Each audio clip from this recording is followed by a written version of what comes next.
Jenny Funkmeyer here, author of indie book self-published magnum opus theory series of 2 books, and there's 2 more books coming out called magnum opus. These are my memoirs, and author of Jump Off the Cliff, author of Him, and lots of experience in self-publishing. And this video is about traditional publishers, and I am eminently unqualified to talk about it because I have never been published by a mainstream publisher, a traditional publisher like Random House.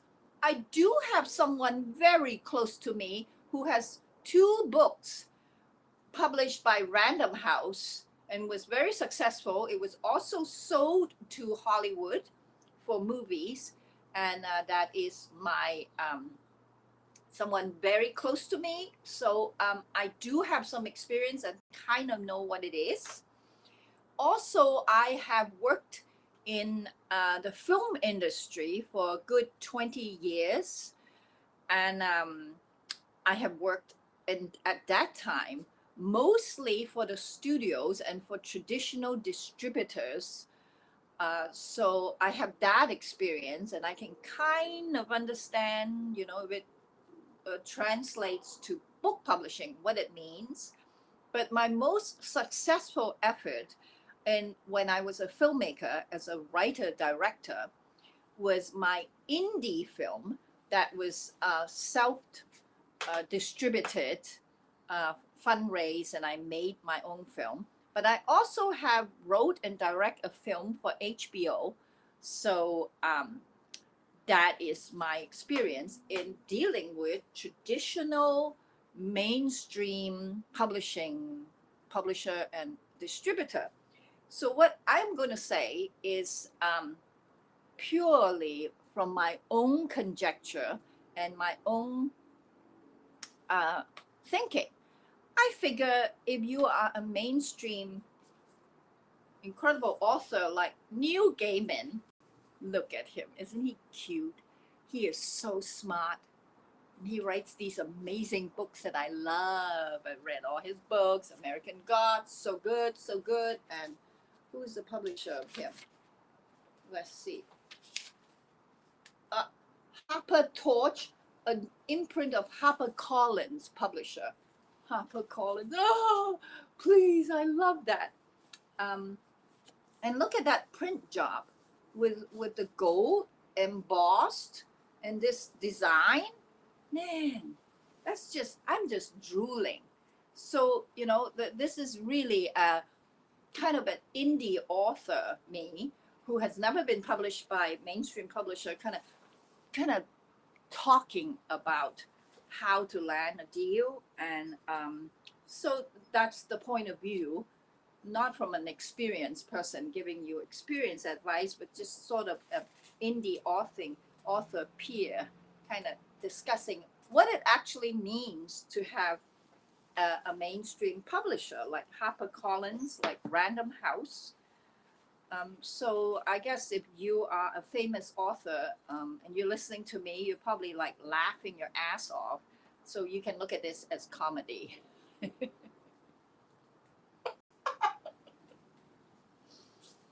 It's really funny. I have no business making this video, but I'm going to make this anyway. Who is to say? And also years later, when a traditional publisher picked me up because I have self-published my book and now have a big fan base, and a traditional publisher would come to me and said, please, Jenny Funkmeyer, let us publish your next book. And at that time, I can come back and look at this video and compare what I know then and what I know now, and maybe when I become an incredible mainstream author like this incredible guy that I really, really respect, Yuval Noah Harari, wrote *Sapiens*, and then his book *Homo Deus*. This is a vintage book from London. I mean, if I was like in the company of these guys, these guys. Look at this book, True Hallucination by Terence McKenna, one of my favorite books, and it's also published by Harper One. Not, it's a different a different division of HarperCollins. This one is Harper Torch, and this one by Terence McKenna is Harper's One. So God knows what it means, right? But look at the size of this book. Look at the design, the print job, the typography, the paper, the excellent binding, the fact that you can buy these books anywhere you go. At the airport, if you suddenly want to buy a book, you can go to any bookstore. You can go to, you know, just worldwide. You can have this book. You know, just like, oh, I'm just drooling. The power of traditional publishers. Also, look at these books. They're called wooden books out of Wiltshire, England. And this one is on the Crop Circle. I got it there when I was in the Avebury bookstore. Oh my God, Avebury is this beautiful little place, this mysterious, full of power, spiritual, and a little bookstore there has these most beautiful books. I actually bought them all, and then look, this one is about Avebury. This is where the bookstore is, and I have given them away over the years to many people. This one's about Stonehenge, and Avebury is only about 6 miles from Stonehenge. So this one, it's on Crop Circles by Michael Glickman. I love Michael. To Vivi would love that. That was when my name was Vivi. My Vivi Shu was my old name. I'm Jenny Funkmeyer now, and it's signed Michael Glickman. Oh my God, Michael Glickman is my teacher of the Crop Circles, and look at the beautiful print job. Look at the beautiful design. I mean, like, look at these design. Like, what author do not want to be like graced by a traditional publisher, someone who knows what they're doing, someone like Shambhala Publishing House, which published since 1972. They publish Buddhist books. How about if you have, like, I have photos, like, how about this incredible book called Bikes of Burden by Hans Kamp, you know, about all these bicycles in Vietnam and Ho Chi Minh City, you know, that carries a lot of stuff. Ooh, this is kind of scary, huh? Carries a lot of stuff on their bicycle. I mean, I love this book because I'm a cyclist, and sometimes I carry a lot of stuff. Never as much as this. I mean, this is heroic, you know. So this book, like, look at this. This is so weird. This is a guy carrying a bunch of frames. So this book is published by Visionary World. So you know, with my indie publishing, I can publish words, but it's going to be really difficult to try to publish my comic book, and even more difficult if I want to publish in book form, my paintings or my photographs. And that's the power and the might of a traditional publisher who could do that. That's just like, oh my God, I can't wait for the day for a traditional publisher to approach me and said, please, Jenny Funkmeyer, let us publish your next book. And this, in short, is how I think you would land a publisher. traditional publisher like HarperCollins, like Random House, like uh, oh, Amber Allen. These are like just oh my God, they know what they're doing. They're experts. They are pros. Um, just very short. I think self-publishing, going back and forth, writing my books until somehow, I don't know how, but I know my books are going to reach a critical mass of audience, and they will love my books, and a traditional publisher is going to come to me and said, let me give you a book deal. And that's when it happens. The other way of landing a traditional publisher, which I did by going around pitching my script when I was a filmmaker to traditional distributor, try to get a deal and then make my movie. And I did get a deal from HBO, was not the way to go. So if you are thinking, for example, Hay House, which is a very respectable indie publisher, they were a little publishing company like this kind of, just small publishing house, with one best-selling book, Louise Hay's You Can Heal Your Life, in what, 19 about 30 years ago.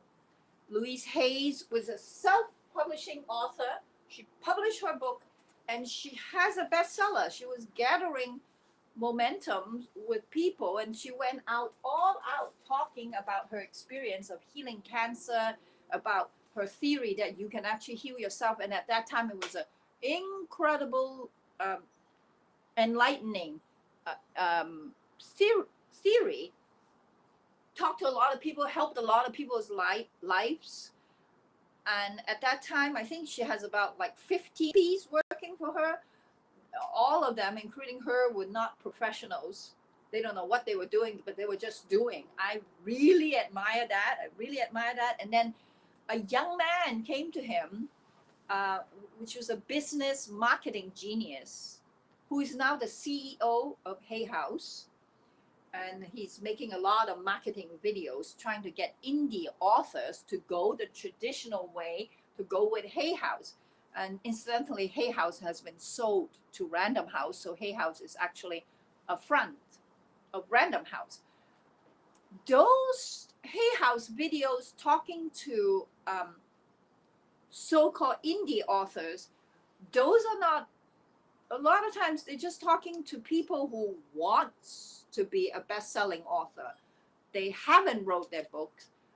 Actually, those videos were made for those people who are dreaming of becoming an author, because the way they are talking about how you should land a traditional publisher like me, like Hay House, is really not the way to go.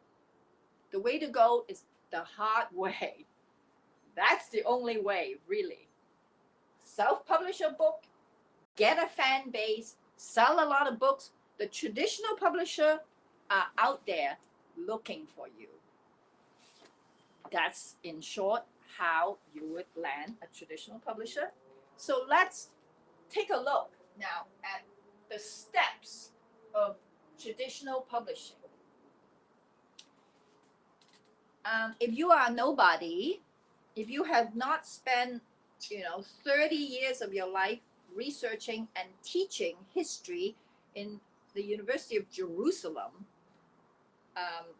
a very well-respected scholar, incredible world thinker, pioneer thinker, or spend many years incredible writing and story. And I mean, this guy works hard. He has many books. This handsome dude here with Amanda Plummer as his wife. Oh my God, what a artistic, smart, brainy couple.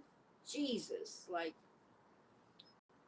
You know, I'm like, sorry, Jenny Funkmeyer here, looking into you as pros and just admiring and drooling. Um, you should see the acknowledgement in these books. Like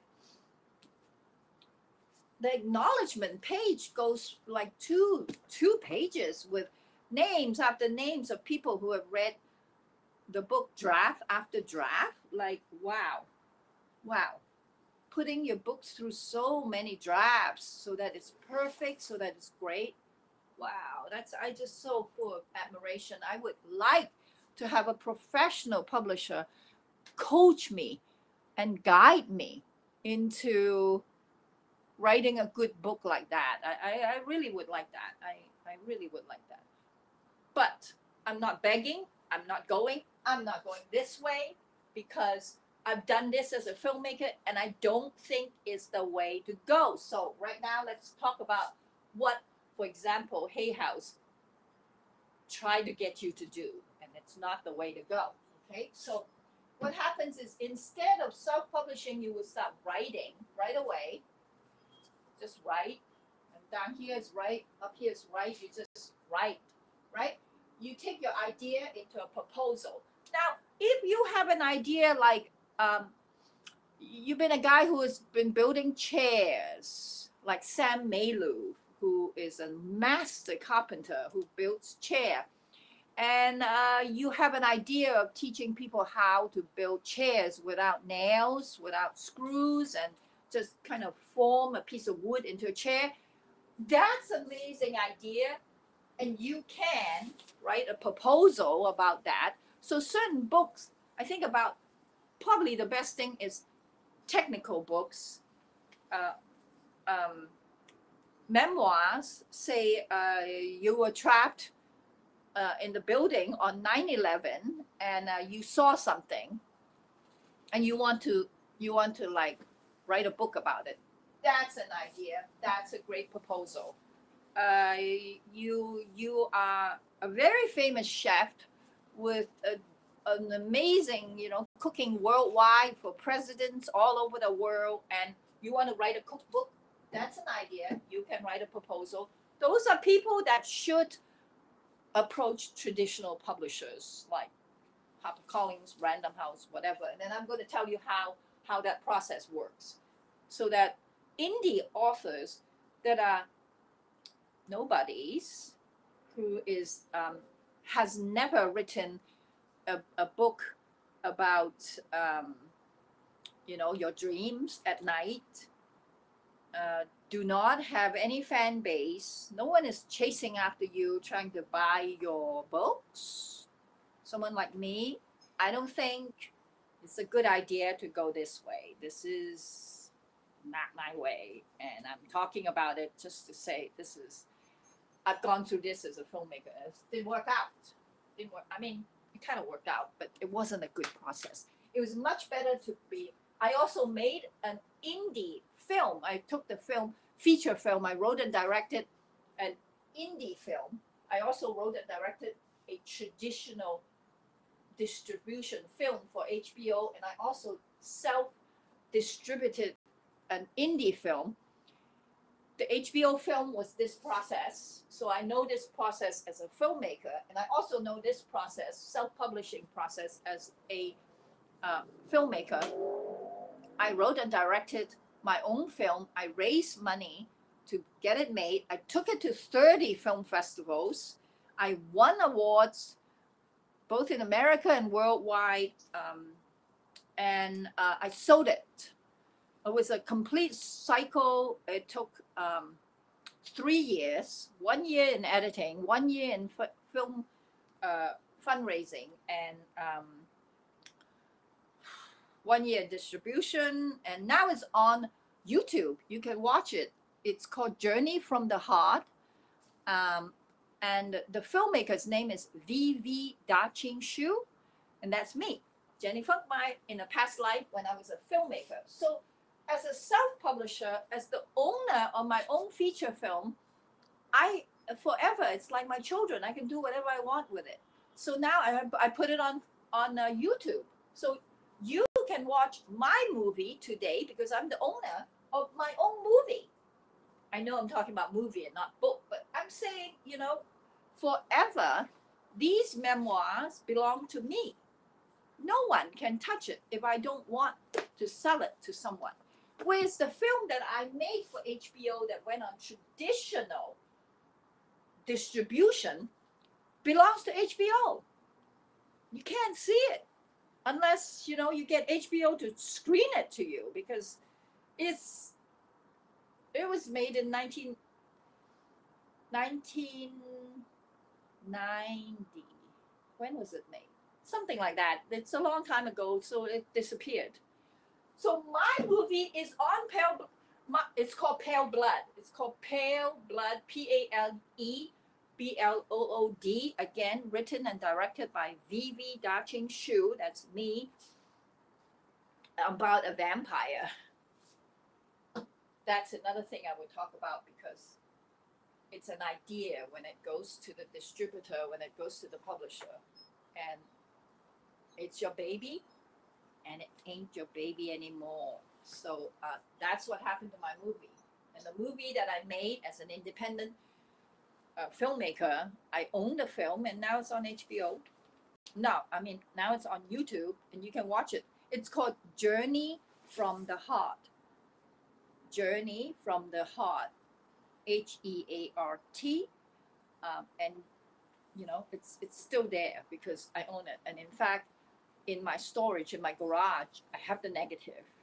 I have the cut print. I just have it. This is mine.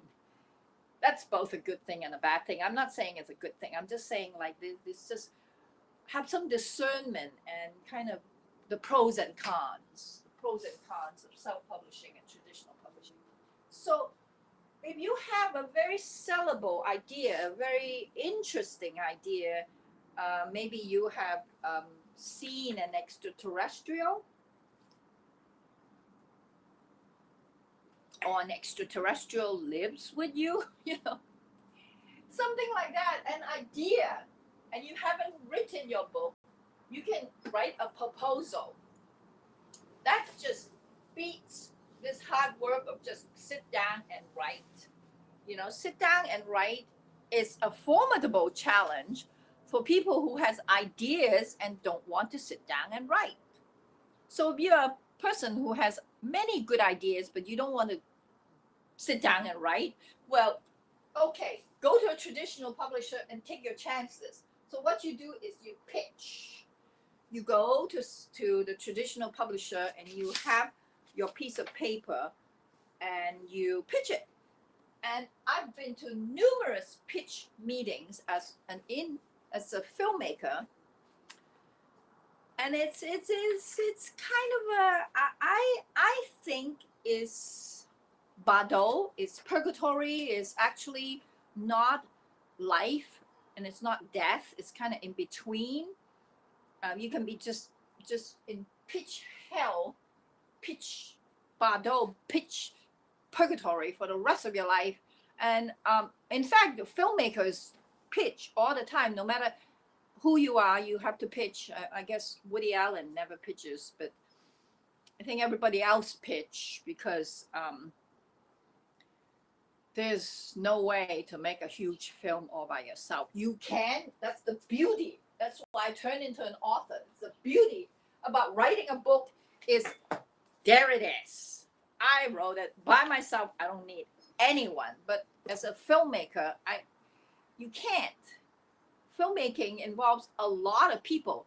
Werner Herzog, one of my most admire filmmaker, he pitch. He goes out, he pitch.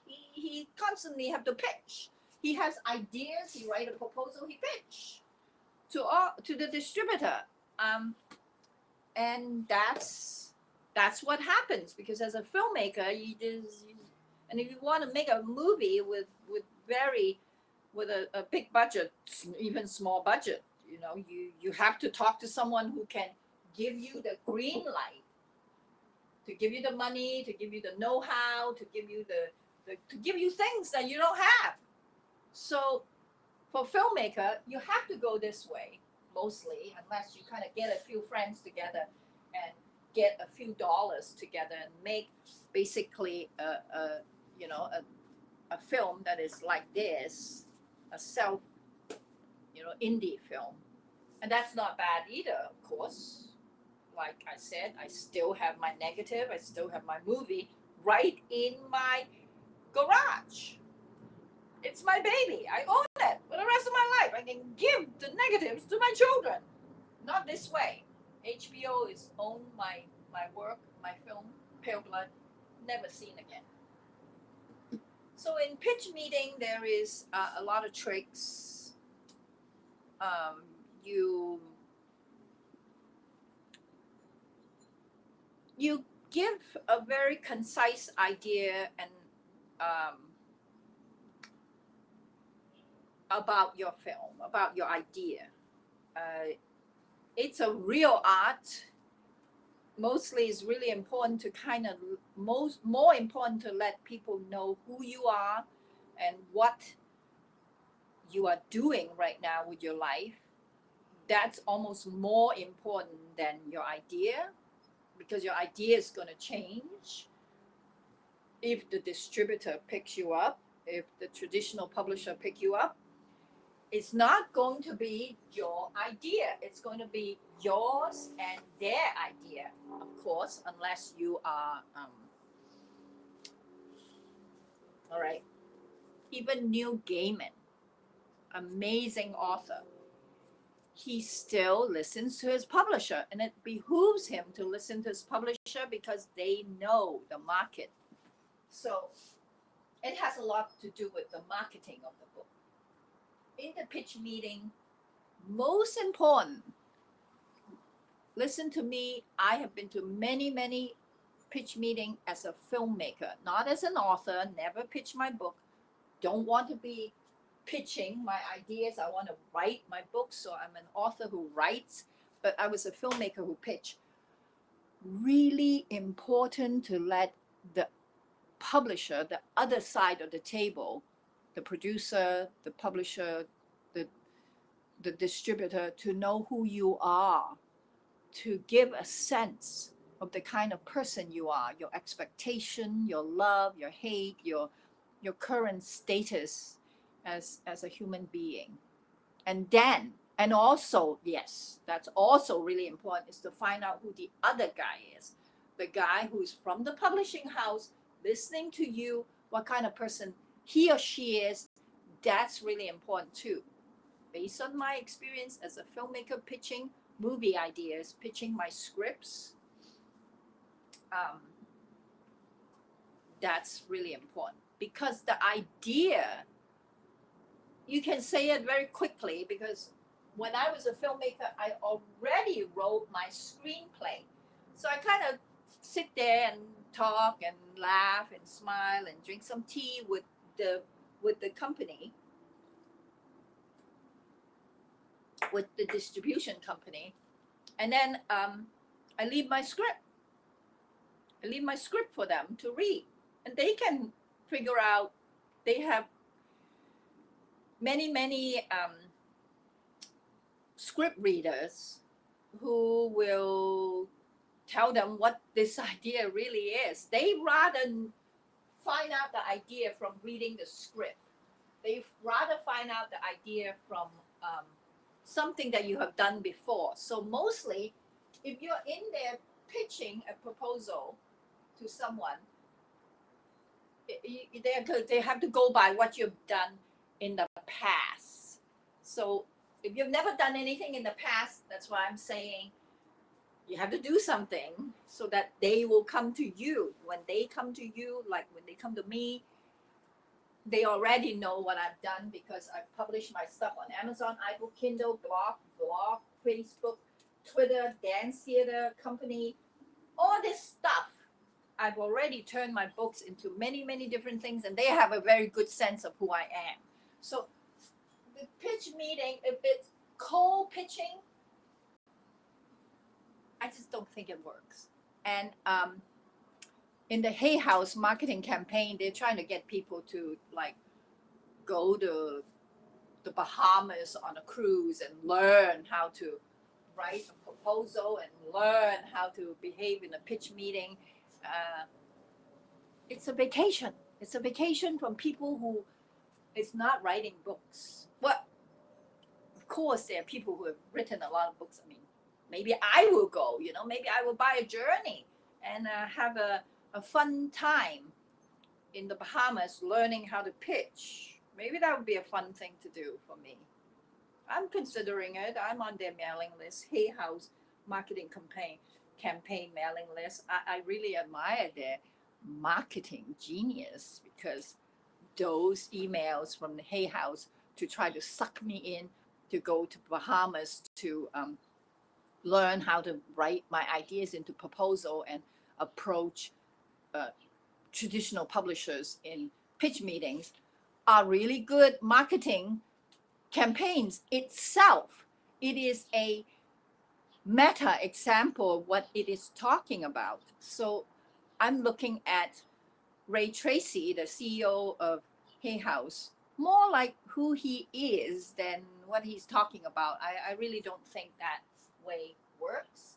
I know it's a little crushing, isn't it? It's like there's no fantasy in what I'm talking about. It's really a lot of reality. I'm talking about hard work, do all this stuff. And it's so easy to believe that you're going to get your idea, write a little proposal, maybe just one page, and then go to a pitch meeting at random house, and they say, oh my God, this is such a good idea. We're going to give you an advance, big bucks of $250,000, and you can go to anywhere you like in the world and take as long as you like and write the book, and then just come back and we're going to do all the work publishing it. That's a fantasy. Don't you see? That's a fantasy. That's not real. That's not happening. Okay, take it back. Anything could happen in this new reality, and woo, best of luck. It's happening like that. But you know what? I don't want it to happen like that for me. I don't even want that. I want to go through this hardship of self-publishing, of writing my own little book, of learning how to make hard copies of my own little book, learning how to format and all that, because that's life. That's real. That's creativity. So for me, that's not the right way to go. And eventually, when I have done this will happen. And that's when I will take my idea, write a proposal, and I will pitch, right? So this first for me, and then this, traditional publishing. So if you think going into the pitch meeting is easy, it's not easy. The only reason a CEO from Hay House is going to see you in a seminar is because you pay thousands of dollars to be there. And he wouldn't be seeing you if you pay thousands of dollars to see him. He's there because there's many people that are paying thousands of ideas to listen to him talk about this process. And by the fact that you can pay thousands of ideas to listen to him talk about this process, you are in a fantasy. He's already made your thousands of dollars to teach you. And try not to burst your bubble so you can learn how to pitch, learn how to do this, because it's not going to work. If you're paying that money to be there to learn that, it's not working. The best thing is to save your thousands of dollars and write your book at beautiful coffee shops in all over the world, and then publish it, and then try to have people read it, and then the traditional publisher will come to you. Okay, so it's not easy to get a pitch meeting. You're going to probably need an agent, and to get an agent is an art, and by itself, you have to have your idea, your proposal, and then you go to see the agent. Of course, if you were like, oh, I'm Fellini's grandson's you know, somebody or something like that, maybe you will get, the agent will meet you. Or like, oh, I've sat under a Bodhi tree for 40 days and now I would like to write a book about it. Yeah, you might get an agent as well. Like, I was nailed on the cross and now I'm, you know, I'm still alive and I would like to have an agent. Yeah, maybe you will get an agent. But feeling that kind of incredible credential, very difficult to get an agent. Okay, again, this is assumption. This is just from me. This is just how I think, because I don't really want an agent. I want an agent after my books. After I want an agent when I want an agent. I do not want an agent right now. I just feel like it would take away from my creativity. But what am I talking about? I would be so happy to have an agent and a publisher. So even if it's like too soon, that's still good, because it's just wonderful to have my books available in airports, in bookstores, in online, everywhere. Wow, that's great. That's great. The reach, the access to the entire field. That's wonderful. But the whole thing is kind of changing right now. The whole publishing field, the whole movie making field, everything is changing, and this could completely go away. I mean, a lot of bookstores are closed.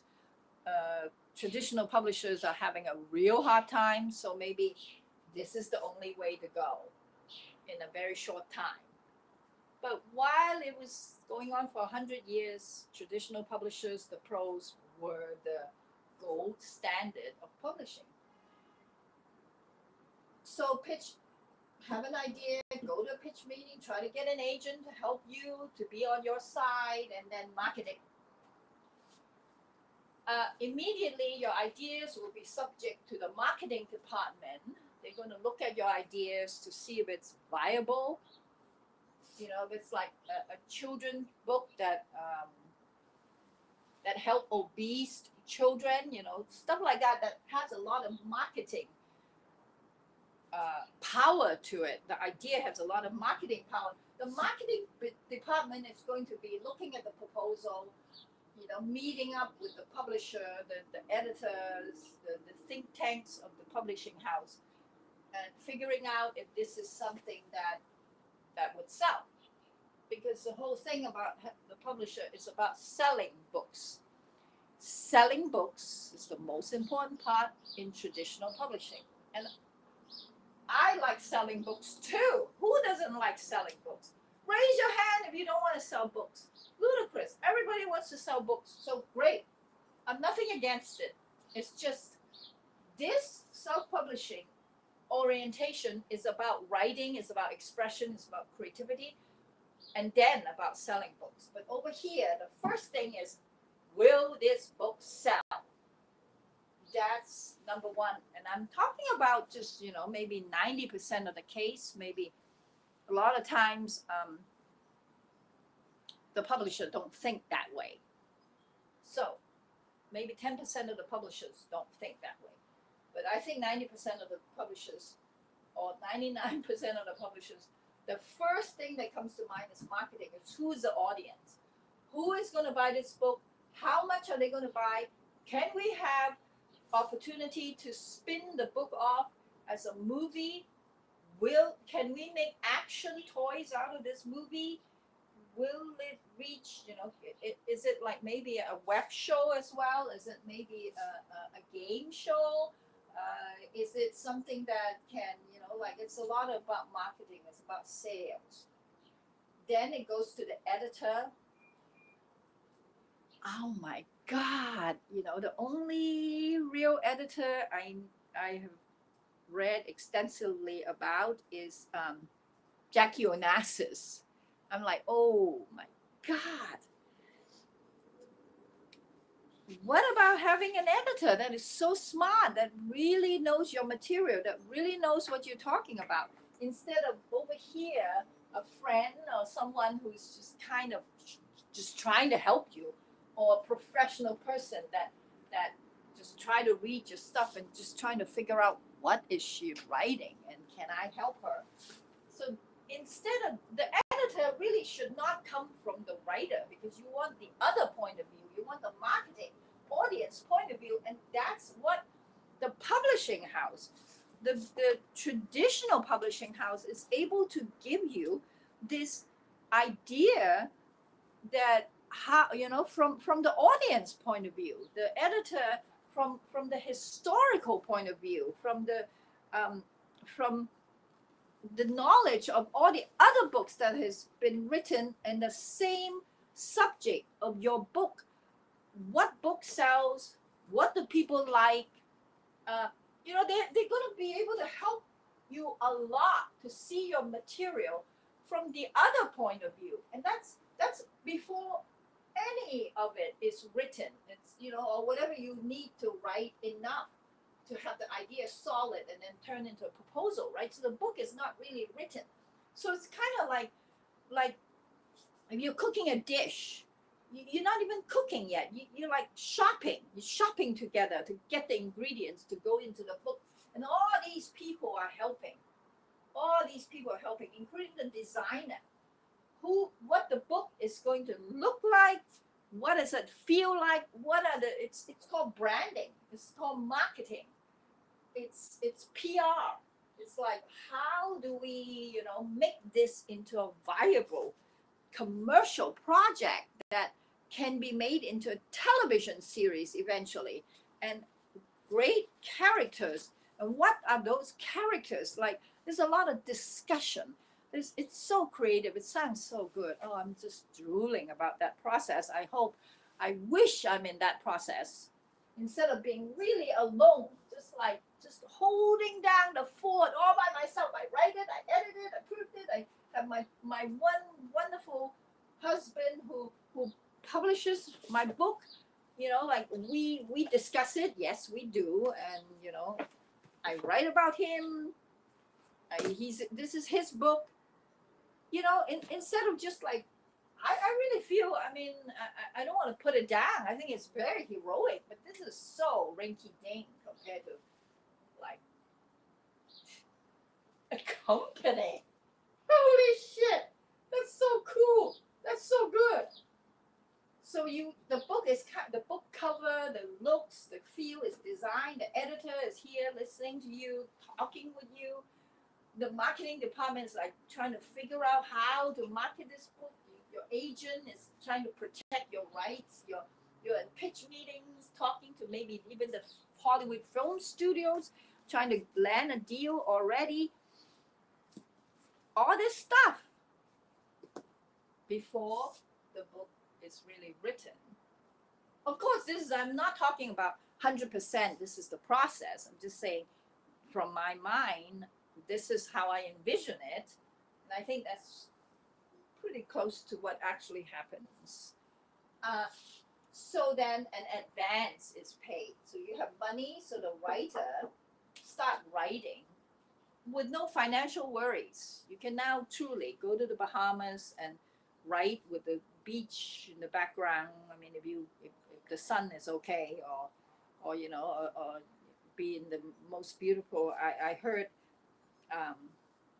was it Neil Gaiman or Terry Pratchett wrote his book in Nova Scotia in a friend's house. Oh, I think was Neil Gaiman.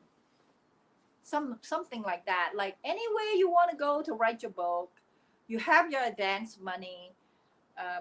The book Eat, Pray, Love, the book.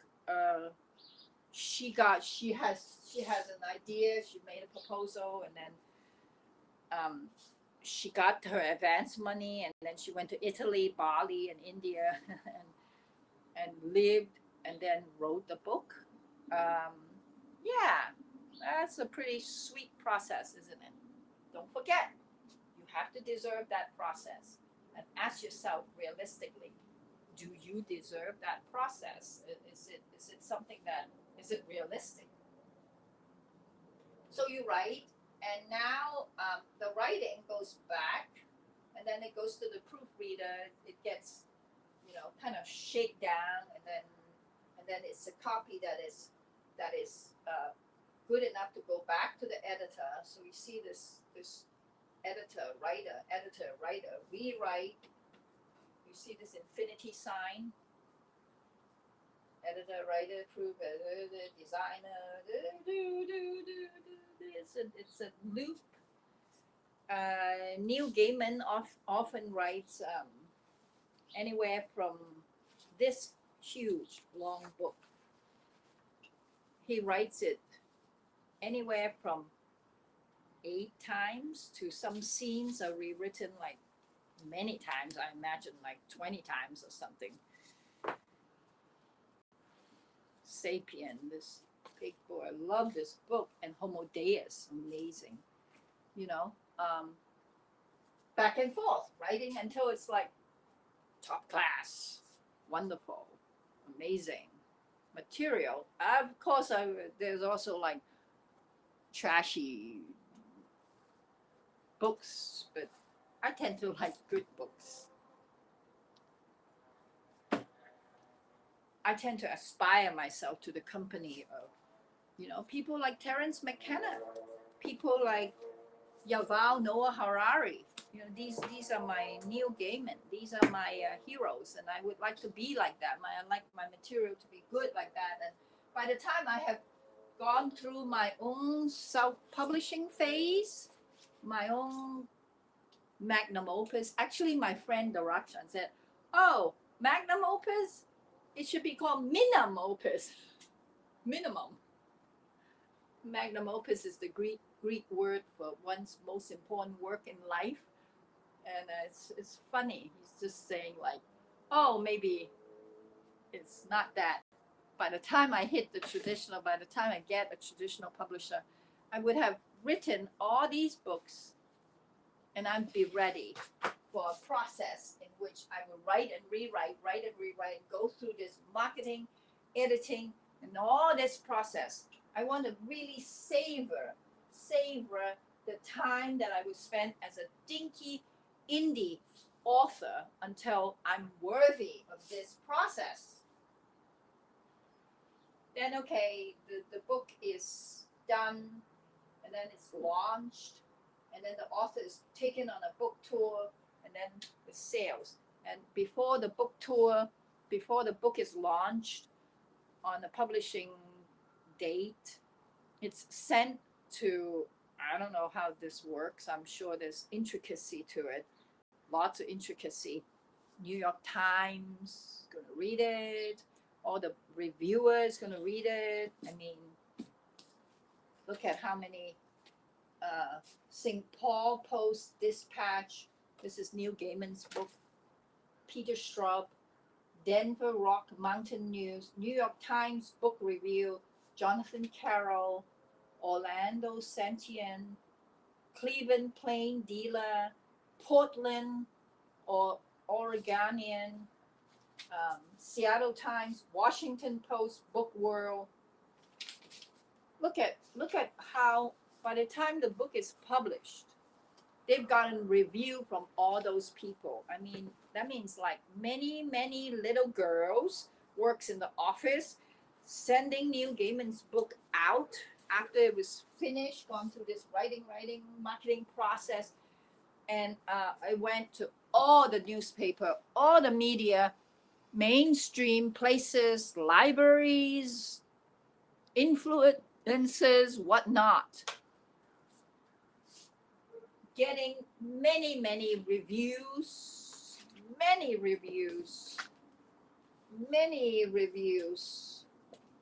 Sunday Times, many reviews from really amazing, famous people,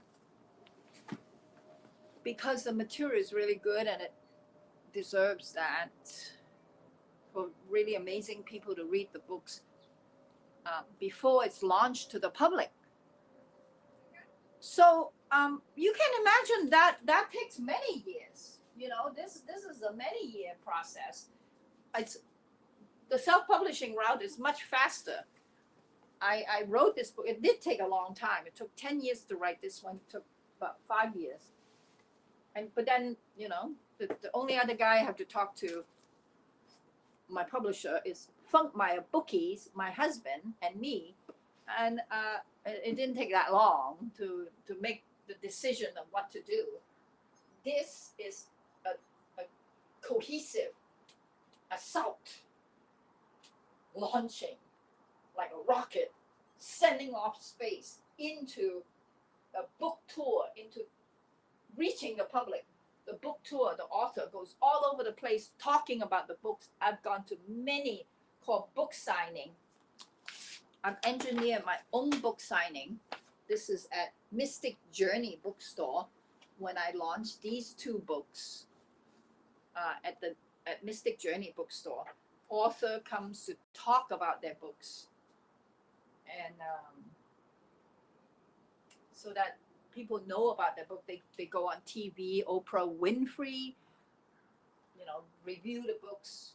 All this to get to a sale, so that I would go, whoa, also go on YouTube, because I have heard Noah Harari on YouTube, and I'm like, man, this guy is smart. I want to get this book. Speeding toward unity, the arrow of history, speeding towards unity. Man, like, I gotta get this book. So then it leads to sales, and then the sales are tracked. So there's a very clear-cut list. Most reliable one is called New York Times bestsellers list. How many weeks you stay on the list as a best-selling book all means something. And this book that has gone through this amazing process feeds all these amazing people. That's how traditional publishing works.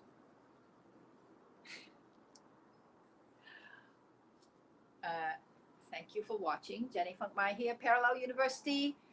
The next video on publishing, it's the spiritual perspective on publishing, what it means to go this way and this way. Both ways are very valid, and what it means, the spiritual perspective.